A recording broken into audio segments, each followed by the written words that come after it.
We are Russia's next target. And we are already in harm's way. አንዴ ወረቀታቸውን አንድ ጊዜ ደግሞ ታዳሚዎችን እየተመለከቱ የሚናገሩት የኔቶ ዋና ጸሐፊ ማርክ ሩት ናቸው።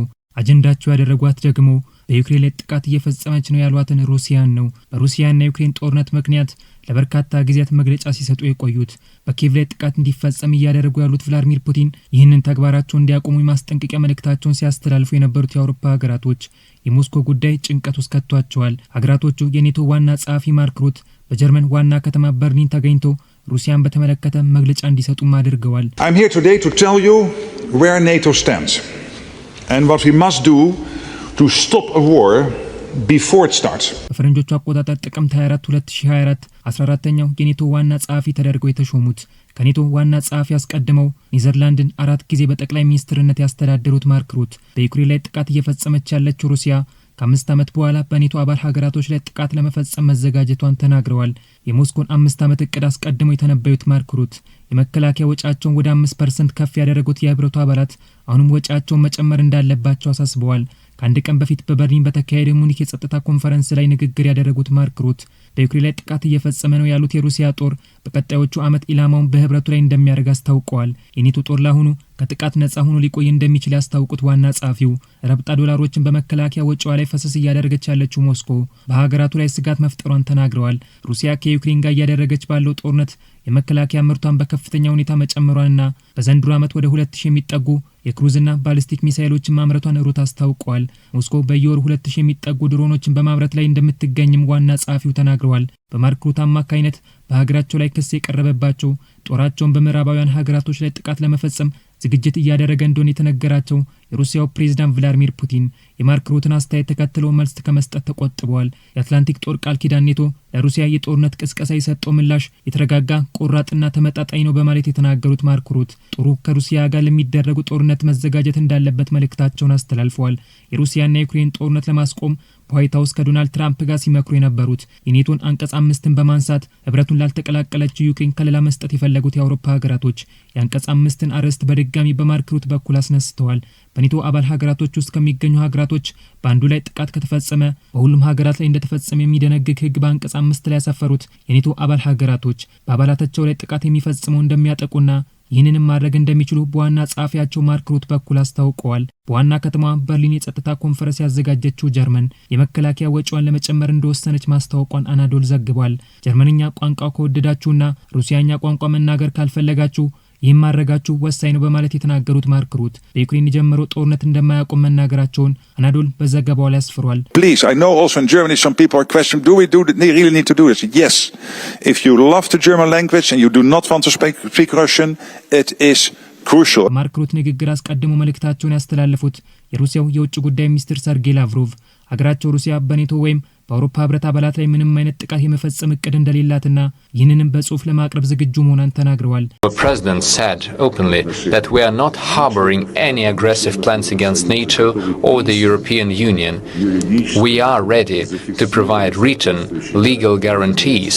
በነሐሴ ወር የሩሲያው ፕሬዝዳንት ቭላድሚር ፑቲን በአላስካ ግዛት ከአሜሪካው ፕሬዝዳንት ዶናልድ ትራምፕ ጋር ካደረጉት ውይይት በኋላ ስለተፈጠሩ አለመግባባቶች አስመልክቶ አስተያየታቸውን የሰጡት ላቭሮቭ ሞስኮ ከዋሽንግተን ጋር የተደረሰውን መግባባት አጠናክራ መቀጠሏን ገልጸዋል።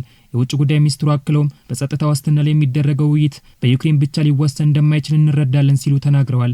በዩክሬኑ ፕሬዝዳንት ቮሎዲሚር ዜሌንስኪና በምዕራባውያን ሀገራት መሪዎች መካከል የተደረገው የውይይት ሰነድን ሩሲያ እስካሁን እንዳላየችው የተናገሩት ላቭሮቭ የአውሮፓ ሀገራቶች ለዩክሬን ብቻ ደህንነት ማረጋገጥ እንደሚፈልጉ መግለጻቸውን አናዶል ዘግቧል። ከሩሲያ ጋር ወደማይቀረው ጦርነት እንደሚገቡ ከወዲሁ ያወቁት የአውሮፓ ሀገራቶች በሩሲያ ጦር ጥቃት እየደረሰባት ነው ላሉላት ዩክሬን ብድሯን ለማካካስ በህብረቱ ሀገራት ውስጥ የሚገኝ የሩሲያ ማዕከላዊ ባንክ ንብረት ላልተወሰነ ጊዜ እንዳይንቀሳቀስ ለማድረግ ስምምነት ማድረጋቸውን ዩሮኒውስ ዘግቧል። የህብረቱ አባላት የሞስኮን 210 ቢሊዮን ዩሮ የሚያወጡ ንብረቶችን ወደ ሩሲያ ማዕከላዊ ባንክ መመለስ ከልክለዋል። የሩሲያ 210 ቢሊዮን ዩሮ ንብረቶች የሚለቀቁት ሀገሪቱ በአውሮፓ ኢኮኖሚ ላይ ተጨባጭ ስጋት መፍጠር ስታቆምና ለዩክሬን ካሳ ከከፈለች ብቻ እንደሆነም ተገልጿል። በፈረንጆቹ አቆጣጠር 2010 ሩሲያ በባልቲክ ባህር ስር ወደ ጀርመን የሚሄድ የነዳጅ ማስተላለፊያ መስመር ለመዘርጋት ከቀድሞዋ የጀርመን ፕሬዝዳንት አንጌላ ሜርክል ከፈረንሳዩ ፕሬዝዳንት ፍራንሷ ፊሎና ከሩሲያው ፕሬዝዳንት ዲሚትሪ ሜድቬዴቭ ጋር ስምምነት ስታደርግ አብረው የተሳተፉት ከዓመታት በኋላ የአውሮፓ ሀገራት በሩሲያ ላይ ማዕቀብ ለመጣል ሲሰባሰቡ የኔቶን ጦር በመምራት በስብሰባው ላይ የታደሙት ማርክ ሩት የሩሲያ ጡንቻ መፈርጠም ስጋት ውስጥ ከቷቸዋል። ዋና ጸሐፊው የአውሮፓ ሀገራቶች የሩሲያ ቀጣይ ኢላማ መሆናቸውን ገልጸው አያቶቻችንና ቅድመ አያቶቻችን ለታገሱበት ጦርነት መዘጋጀት አለብን ሲሉ ለህብረቱ አባላት መልእክታቸውን አስተላልፈዋል። የሩሲያ ቻይናና ህንድ ኢኮኖሚያዊ ግንኙነት ያሳሰባቸው፣ የሞስኮና ፒዮንግያንግ ወታደራዊ ስምምነት እንቅልፍ የነሳቸው፣ የአሜሪካ ቸልተኝነት ወታደራዊ ወጪያቸውን እንዲጨምሩ ያደረጋቸው የአውሮፓ ሀገራቶች ከሰሞኑ ወታደራዊ ግዳጅ በህዝባቸው ላይ ሲያወጁ ተስተውለዋል። ፈረንሳይና ጀርመን ወታደራዊ ግዳጁን ከጀመሩ የአውሮፓ ሀገራቶች ውስጥ በቀዳሚነት ተቀምጧል።